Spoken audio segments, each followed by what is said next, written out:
Graça e paz lhes sejam multiplicadas em Cristo Jesus. Seguimos essa semana estudando o capítulo 3 de Gênesis.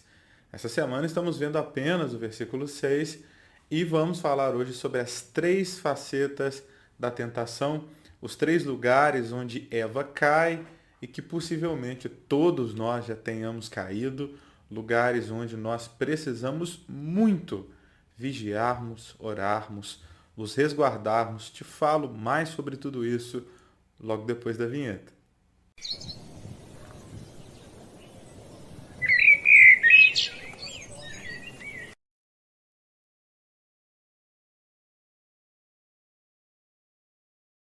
Pois bem, povo de Deus, já quero começar pedindo desculpas pelo número menor de vídeos que nós teremos essa semana. Um vídeo hoje, um vídeo amanhã, para a gente dar conta do versículo 6.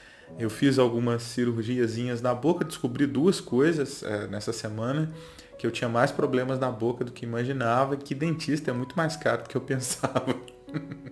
Mas vamos seguir. Vamos seguindo. Vamos hoje ler o versículo 6 de Gênesis 3. Vamos falar hoje sobre as três facetas aí do pecado. E vamos tomar também como base a primeira epístola de João, capítulo 2, versículo 16. Ok? Então, primeiro Gênesis, depois a gente já pula para a leitura da epístola de João. Gênesis 3:6. A mulher viu que a árvore era linda e que seu fruto parecia delicioso, e desejou a sabedoria que ele lhe daria. Assim, tomou do fruto e comeu. Depois, deu ao marido que estava com ela, e ele também comeu. Vamos lá? 1 de João 2, versículo 16. Porque o mundo oferece apenas o desejo intenso por prazer físico, o desejo intenso por tudo que vemos e o orgulho de nossas realizações e bens. Isso não provém do Pai, mas do mundo. Isso vem do mundo. Em leituras mais tradicionais, você vai ver aqui concupiscência da carne, concupiscência dos olhos e soberba da vida. Eva começa pecando pelos olhos, né? E só para a gente conceituar algo aqui, para a gente caminhar na compreensão desse primeiro tópico, que é a mulher viu que a árvore era linda, vamos falar sobre atração, tópico 1, atração. Vamos diferenciar aqui, pelo menos nesse vídeo, ver e enxergar. Enxergar para nós aqui seria apenas esse trabalho que os olhos fazem de captar a luz que está de fora e construir imagens no nosso cérebro. Ver é isso. A luz incide sobre algo que vem até os nossos olhos, é interpretado aqui pelo órgão, pela retina e por aí, isso tudo que tem aqui no olho. Não sou um oftalmologista. E aí imagens se formam. Isso seria enxergar. Para nós, ver é mais do que enxergar. Ver é a interpretação que se dá daquilo que enxerga, né? Então, é possível que nós vejamos coisas diferentes olhando para as mesmas coisas. A Bíblia diz, né, que tudo é puro ao puro, tudo é impuro ao impuro. Então, é possível que pessoas olhem para a mesma coisa de maneira diferente. Eva já tem um padrão de crenças que foi transformado aqui por Satanás de maneira muito sutil, e a gente já estudou isso. Então, Eva, com uma mente corrompida, ela vê de maneira diferente. Rapidamente, porque a gente também já falou disso, a árvore sempre esteve ali, mas agora Eva é atraída pela árvore. A árvore sempre foi bela, mas agora há uma atração, né? E isso é inerente à condição humana. Temos fome do belo, desejamos o belo. Ontem mesmo eu parei e fiquei admirando a lua, dizendo, nossa, que coisa linda, olha a lua, tão bonita. Nós temos fome do belo. Só a gente olhar para as artes, para a poesia, para as pinturas, para a música. Ao decorrer da história humana, nós temos produzido muito a arte. O desejo de ver, o desejo pela beleza, o desejo de ouvir também a beleza, né? Mas agora a gente está tratando só do ver. Temos desejo pelo belo. Haja visto o prazer que você sente olhando para uma fonte de água ou para um bebê sorrindo, e o desprazer que sente olhando para um saco de lixo. Nós estamos programados a sentirmos prazer pelas coisas belas. Nesse sentido, Eva, como tem uma mente já corrompida, a sua maneira de ver está corrompida. Então, as suas impressões do mundo mudam. O padrão que agora orienta o ver de Eva não é mais a lei de Deus, mas sim o engano de Satanás. Então, a árvore se torna diferente. Percebe? Ela sai das orientações e entra nas suas próprias impressões. É o que a lei de Satanás faz com ela. Fazer com que ela se ache capaz de interpretar a realidade a partir de si mesma e não interpretar a realidade a partir da lei de Deus. Quando a lei de Deus é o padrão para que eu interprete o mundo... Que Deus abençoe. Alguém passando aí, eu não vou parar não, gente. Eu já perdi um vídeo grandão. Vamos nesse aqui mesmo. Deixa a ambulância passar. Então, quando nós percebemos que o coração de Eva muda, logo muda a capacidade que Eva tem de perceber as coisas à sua volta. Ela percebe as coisas de maneira diferente. A lei de Deus, quando eu estou submisso à lei de Deus me leva à dependência. Mas quando eu estou submisso à lei de Satanás, eu sou conduzido à autonomia, ser o próprio padrão de interpretação do mundo. Então, nós temos que ter muito cuidado, porque o mercado entendeu essa fome de beleza que nós temos, né? É só olhar o Instagram, a maior rede que nós temos hoje, a maior rede social que nós temos hoje, é uma coisa de ver, prazer do ver, né? Muitos filtros, as pessoas não são exatamente aquilo. A gente, quando se mostra a partir de filtros, sabe que as pessoas estão se mostrando para nós a partir de filtros, mas o nosso desejo pelo ver, né? O nosso prazer em ver. Há pouco tempo atrás eu me vi fazendo uma série de seleções no Instagram ali de arquitetura, olhando casas e coisas e como são as tendências para a sala e para a cozinha. É bonito ver. É claro que eu não vou construir agora, talvez não construa ainda por um bom tempo. Mas o prazer que a gente sente em ver o belo. Percebe? Então, a beleza, o pecado está na beleza? Não. O pecado nos fará enxergar a beleza de maneira corrompida. E assim sermos atraídos por aquilo que é mal. A nossa fome de estética. Já foi no Habib's ou já foi aí no Burger King, McDonald's, Bob's, você chega lá, tem uma foto imensa, Mega Blaster, picanha triplo, cheddar malt, sei lá o que, melt, né? E aí você olha aquilo tudo e você fala assim, poxa, mas isso é tudo que eu preciso na minha vida. Você compra um lanchinho desse tamanho. Então ele te ganhou como? Te ganhou por aquilo que você viu. Te ganhou com a maneira que comunicou a você uma coisa que na verdade não era tão bom, mas você, como tem fome de estética, foi ganho ali. Percebe? Então, nós precisamos vigiar na nossa maneira de ver. Tá? Deus, em Cristo, não se ocupou de satisfazer a fome do outro com relação ao belo. Isaías 53 nos fala sobre o servo, nos fala sobre Cristo, e lá, quem deu crédito à sua pregação? Ele era como uma raiz de uma terra seca, não tinha parecer nem formosura para que o desejássemos. Cristo, mesmo sabendo da nossa fome por estética, não quis nos ganhar a partir da estética. Então, é necessário que tenhamos um cuidado com os nossos olhos. E mais do que cuidarmos dos nossos olhos, é necessário que cuidemos do que interpreta aquilo que enxergamos. A nossa cosmovisão, o padrão interpretativo que temos do mundo. Se os seus olhos forem retos, todo o seu corpo terá luz. Agora, se os seus olhos não forem retos, se forem tortos, todo o teu corpo estará em trevas. A melhor interpretação desse texto é realmente a capacidade de enxergar olhos retos e olhos tortos, né? Então, o que nos fará ver de maneira reta? A retidão da palavra de Deus. Ok? Então, vemos Eva sendo corrompida pelos olhos porque já estava corrompida em sua mente. E há no ser humano um desejo intenso, um prazer, uma busca de prazer intenso naquilo que vemos, concupiscência dos olhos, que possamos guardar na nossa mente os nossos olhos. Tópico 2. E o fruto parecia delicioso. Então no tópico 1 nós vemos a atração, a busca, né, pela beleza estética. No tópico 2 nós vemos satisfação, a busca pelo prazer intenso da carne, interpretada aí nos textos mais tradicionais como concupiscência da carne. E viu Eva que o fruto era belo, que a árvore era linda e que era bom para comer.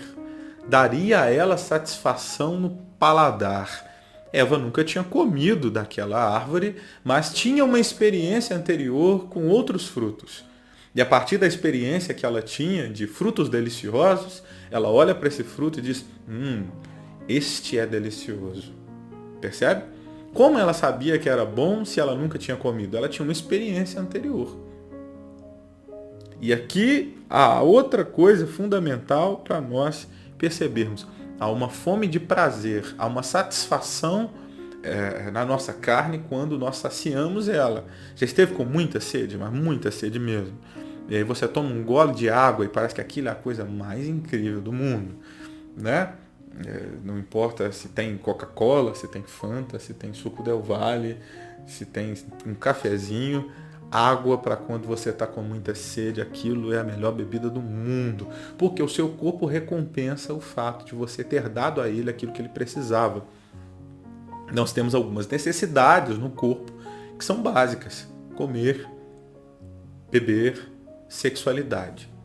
É necessário então que a gente tenha esse discernimento que o corpo pede satisfação da sede, pede satisfação para a fome, pede satisfação para as necessidades sexuais.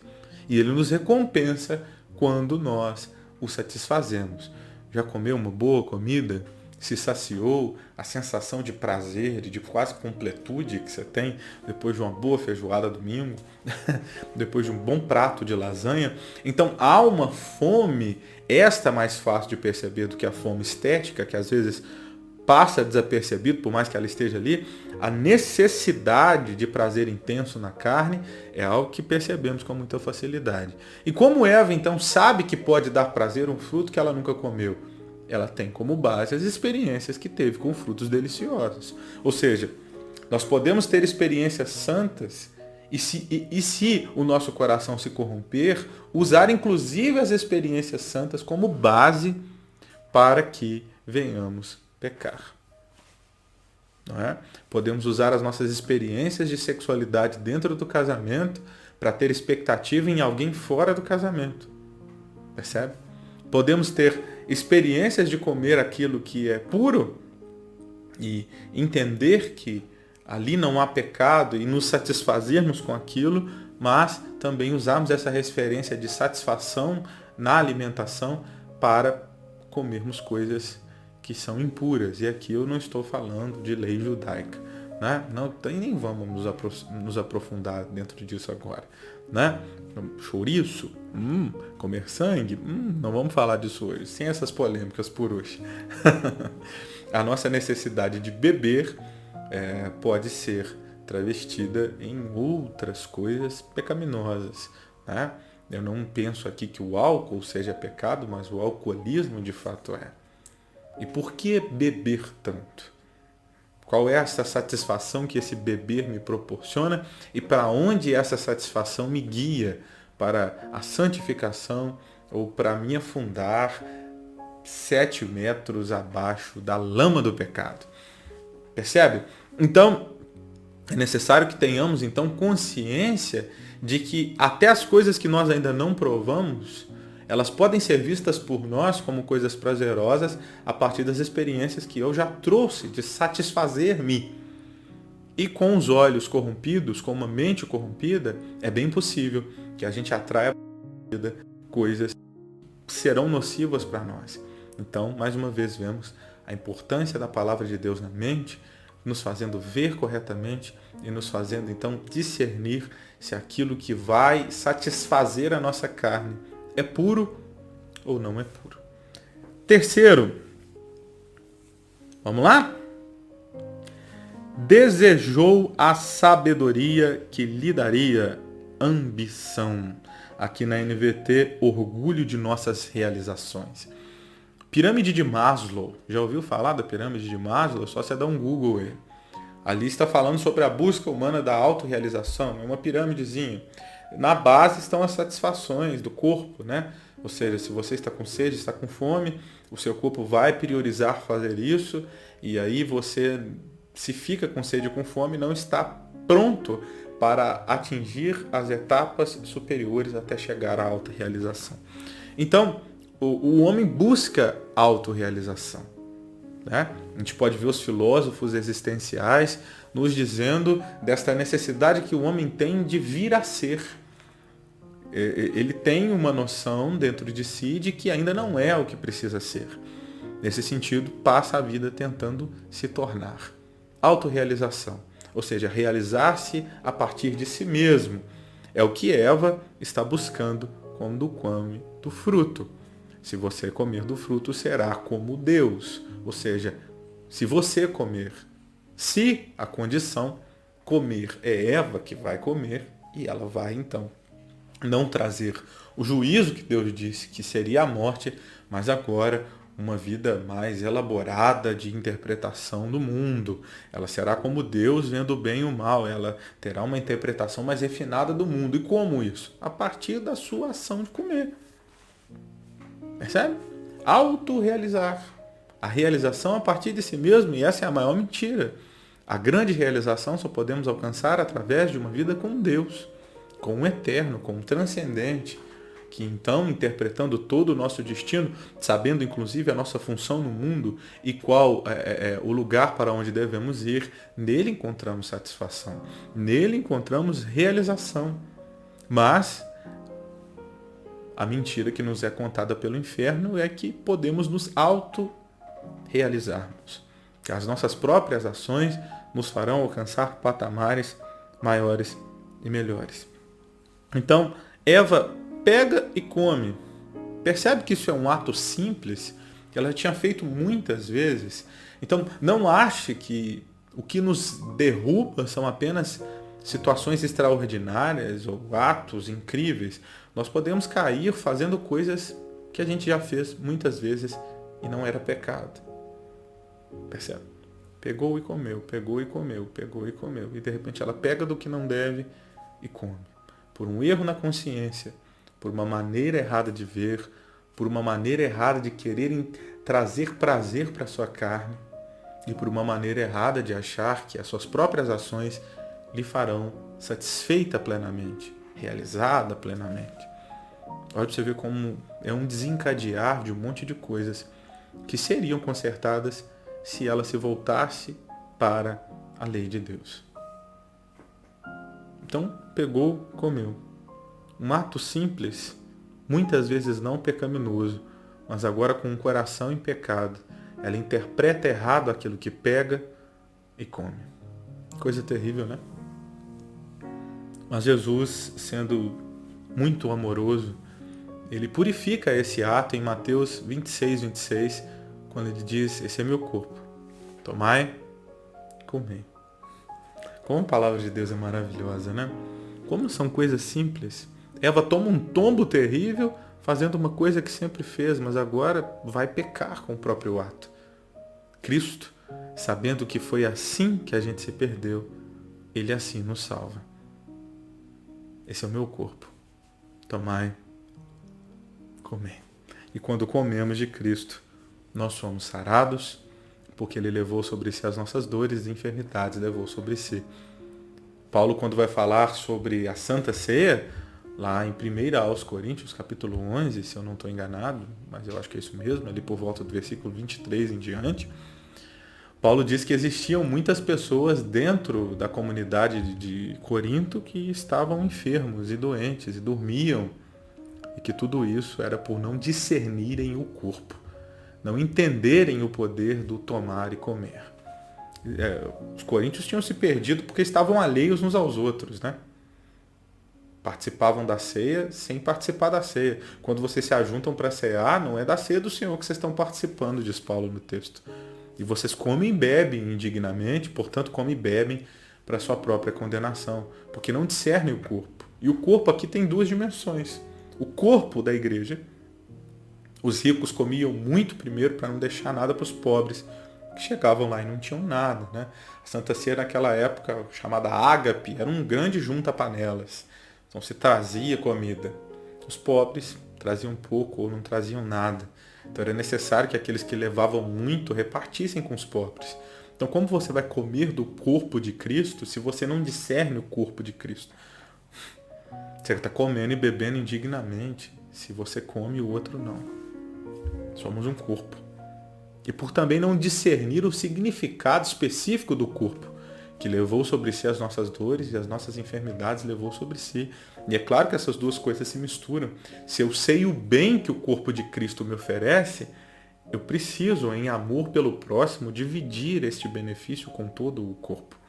Cristo redime o ato de Eva. Tomai, comei. E agora, quando tomamos e comemos do corpo dele, somos sarados, somos curados. Então, é uma ilusão discursiva que Eva insere na mente, aliás, que Satanás insere na mente de Eva, de que há uma possibilidade de se realizar a partir das suas próprias ações. É claro que isso não funciona, não dá certo. E aqui eu quero terminar esse vídeo dizendo talvez a coisa, para mim, mais interessante, que talvez passe desapercebida aos nossos olhos. Veja bem, Satanás corrompe a mente de Eva, né? Mostrando a princípio que é possível que ela pense sobre a lei de Deus. Se você não está entendendo, volta aos vídeos anteriores, eu já bem expliquei isso bem, né? Então, a sugestão de Satanás faz com que Eva pense que é possível pensar sobre a lei, interpretar a lei a partir de si mesma. O passo seguinte é Eva acrescentar a lei quando diz que se tocasse, morreria, e Deus nunca disse sobre tocar, disse sobre comer. Eva interpreta a lei, a partir dos seus próprios princípios, tem um acrescentar. Esse acrescentar, não posso tocar, senão morro.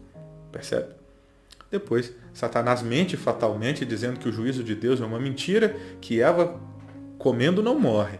E depois troca o juízo por prazer, dizendo que se comer do fruto, na verdade, ela vai se tornar como Deus. Eva acrescentou a lei e a gente deixa de pensar nisso. A questão é que Eva, sendo a intérprete da lei, julgando a partir de si mesma o que Deus disse que se tocasse morreria, ela vai e toca, e quando toca não morre. E aí, afirmada pela própria mentira, come. Eva interpreta a lei e pensa que se então a lei é verdade, quando ela tocar, ela morre. E ela toca e não morre. Mas por que não morre? Porque essa nunca foi a lei. As nossas mentiras nos afirmam. Irmão, nunca duvide da sua capacidade de acreditar nas coisas que você cria na sua cabeça. Elas têm poder de te doutrinar. Elas têm poder de interpretar toda a realidade como se fosse a interpretação de Deus. E é por isso que a gente tem que ter tanto cuidado com a palavra de Deus. É por isso que a gente deve olhar para os textos com tanto carinho, principalmente você que prega. Compre bons comentários bíblicos, os confronte. De preferência, comece a estudar as línguas originais. Esse é um desafio para mim esse ano. E assim a gente ter cuidado com o texto. Nós temos na nossa nação uma cultura muito complicada de Deus falou só comigo sobre esse texto. Eu tenho uma revelação especial sobre esse texto. Tudo que eu te falo nesses vídeos, irmão, é fruto de um estudo dedicado, de ler 4, 5, 6 comentários bíblicos, confrontá-los, compilá-los. Tem um roteiro aqui.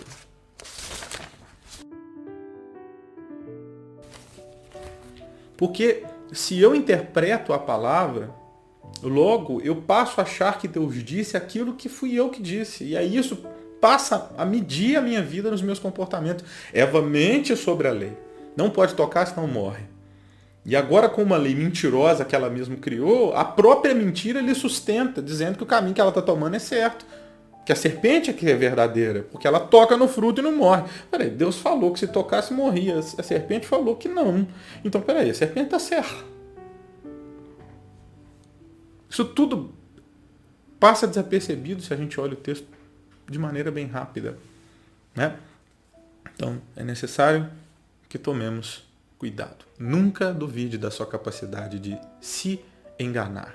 É impossível nos autorrealizarmos, mas o auto-engano é muito possível. E, infelizmente, a gente faz isso com uma frequência doentia. Voltemos ao Senhor. Amém? Que o Senhor purifique a nossa mente para que assim possamos ver da maneira certa e que, vendo da maneira certa, possamos interpretar se devemos buscar prazer aqui ou ali. E escolhendo as coisas certas, que assim possamos nos realizar a partir da obediência ao Senhor e não buscar a autorrealização a partir da nossa própria interpretação daquilo que as coisas são. Que Deus seja a interpretação da realidade, que a Bíblia seja a interpretação da realidade para nós. Amanhã temos um vídeo final. Aqui você tem já os vídeos dessa sequência. Estamos falando da queda já tem alguns dias. Assista todos e se achar interessante, pode me fazer perguntas, pode me procurar particularmente. Um beijo no seu coração, que a graça e a paz do Senhor sejam multiplicadas sobre a sua vida em nome de Jesus.